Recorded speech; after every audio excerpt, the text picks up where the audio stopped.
This is Speaking of Speaking. Quick tips and tools to take you from stage fright to spotlight. This podcast gives you an inside look from the world of public speaking and the speaking secrets you need to be bold from the stage, no matter what business you're in.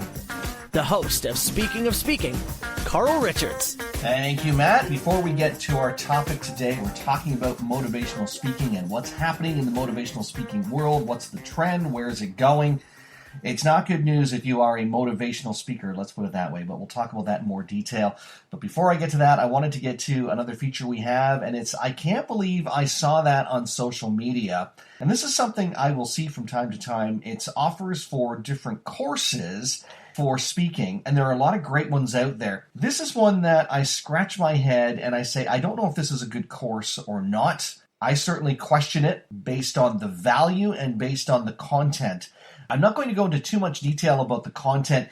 It's very introductory content for what it's claiming to be of value for. So here's the course title, Public Speaking One-Day Dual Certificate Training. And this is the subheading, Be a Public Speaker and a Motivational Speaker. That's a lot to try and cram into one day. I don't care who you are. It's a lot of material to try and cover in one day. By the way, there are 27 components listed in this one-day event. 27.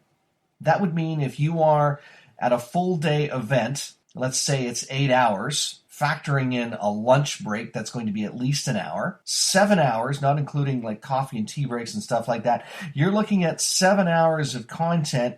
And in 7 hours, how are you going to manage 27 components? That's less than 20 minutes per component, including overcoming speaking anxiety. There are a number of different components, and some of them more in-depth than others. Anyways, one day certainly is not long enough to cover 27 components related to speaking. And also, I question the price point. The price point to have a dual certificate as a public speaker and a motivational speaker, which should be giving you all the marketing you need to go out there and hang out your shingle and say, hey, I'm a speaker, hire me, is $47. So that's a red flag right there. I'm not saying don't take this course, and I'm not going to say where the course is because I don't want to diminish the credibility of the institution, but certainly if you see courses like that, I'm not saying run away, but certainly do a lot of digging before you invest, even if it's only $47, because I'll tell you right now, in order to be a professional speaker, it takes a lot more than just a day. And yeah, there probably are 27 components or more to cover that take weeks, if not months, if not years even, of training and preparing for. And then there's the price point.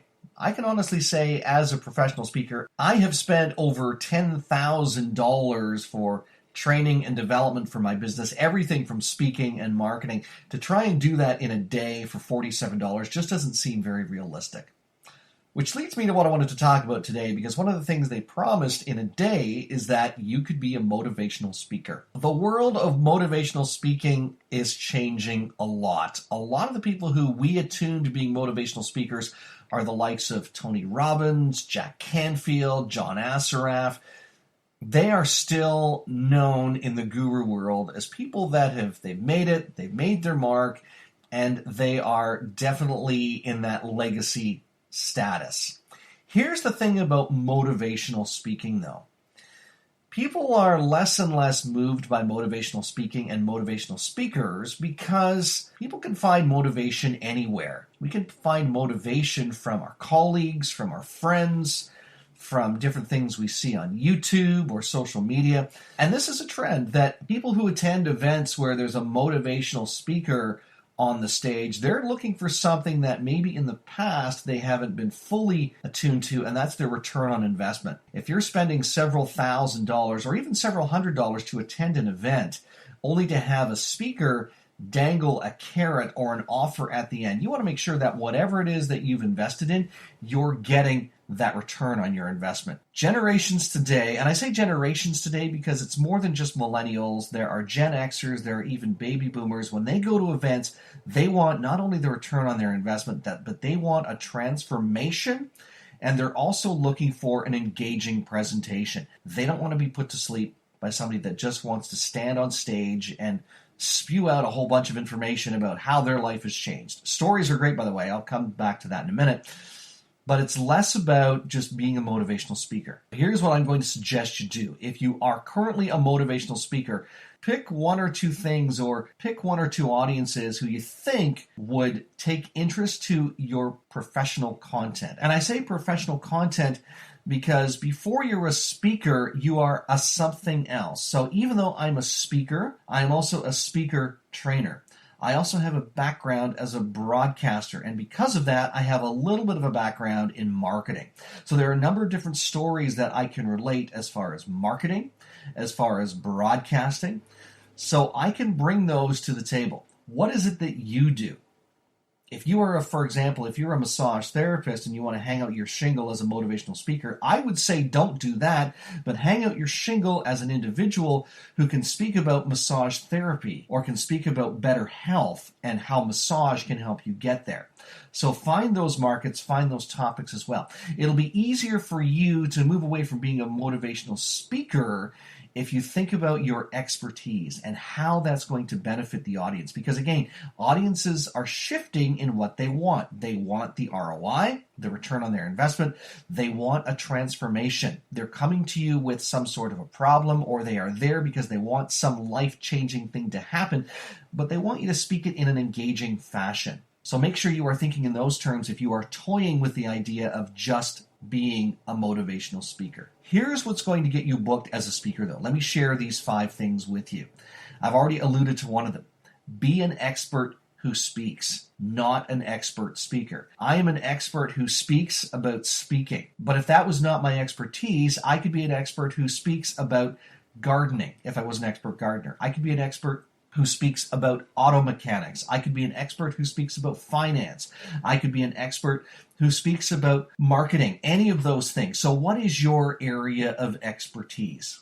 And if you're not quite sure what it is, if you haven't figured it out yet, look at what your gifts are. What is your DNA? What is your distinct natural attribute or your distinct natural talent that you can do without effort? That's what people want. People want to hear your expertise and your experience.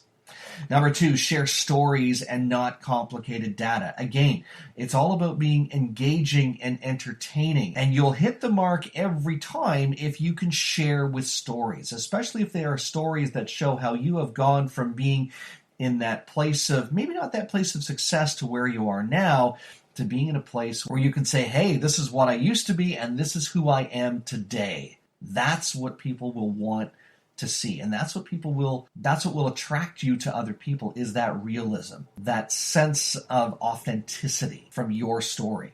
Number 3, build a relationship and don't sell a product. And I know when I say that, a lot of people go, wait a minute, isn't, just giving the massage therapy example again, isn't massage therapy a product? Absolutely it is. But you're not standing on stage saying, hey, I'm a massage therapist and I'm going to show you how we do massage and why we do massage and why it's good for you. And here's a table and here's how we're going to do it.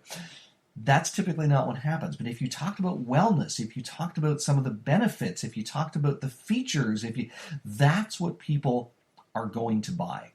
They're not going to buy the product because it's a product. They're going to buy a product because you have built a relationship with them. They're going to buy a product because you have positioned yourself as an expert as well. But if you're just selling a product, anyone can sell that product. Think of your competition. If they just got on stage and sold a product, but you sold the benefits and the features and why you're going to get most of the sales every single time. Maybe not all of them, but you'll get a good chunk of them because you have sold based on the human experience and the human interaction. Number 4, speak to your experience. This has come up a few times already today. Speak to your experience, not topics that you don't know about. Some people will say, well, I'm an expert in this area, but I want to talk about this. So I've heard people do that. I've heard people get on stage and say, well, I'm an expert in, for example, I'm an expert speaker, but I want to tell you how to transform your life. Well, unless it's transforming your life through speaking, it's not, you're not going to be positioning yourself in that expert role. Remember, you want to be the expert who speaks, not the expert speaker. There is a difference. and make sure you know the difference. So if you're speaking to your experience, it's very easy because you already know your experience. You are the expert already, hence the word experience.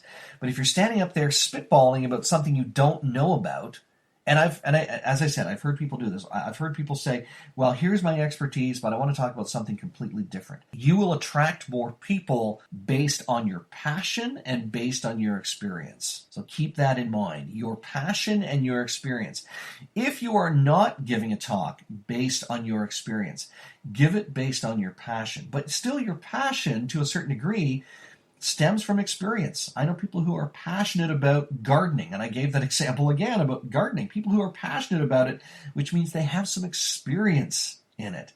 It's okay to talk about it then. You might not be the expert, but you do have the passion behind you that you can pass along to the audience. Remember, every time you are on the stage, the audience, regardless of whether you are positioning yourself this way, the audience is positioning you as an expert. And if you're not coming across as an expert, the audience will know and they will disconnect. They will unplug mentally or they will get up and leave. Audiences are doing that more and more. People aren't standing by the doors saying you can't leave during this talk. Audiences are getting up and leaving in the middle of presentation. So make sure you hit the mark every time. And finally, number 5, if you want to get booked as a speaker, real testimonials from real clients. If you've never spoken before and this is your first time, that's a little different, but you still have some experience in your field that you can pull on. So use that experience. But if you have experience as a speaker, you should have real testimonials from clients that you have spoken to before. I have probably, upwards of 100 or more on my site, as well as companies that have hired me to be a speaker. Those are all very beneficial and they position you in that expert role. So if you want to get booked as a speaker, again, the top 5 things: be an expert who speaks, not an expert speaker. Share stories, not complicated data.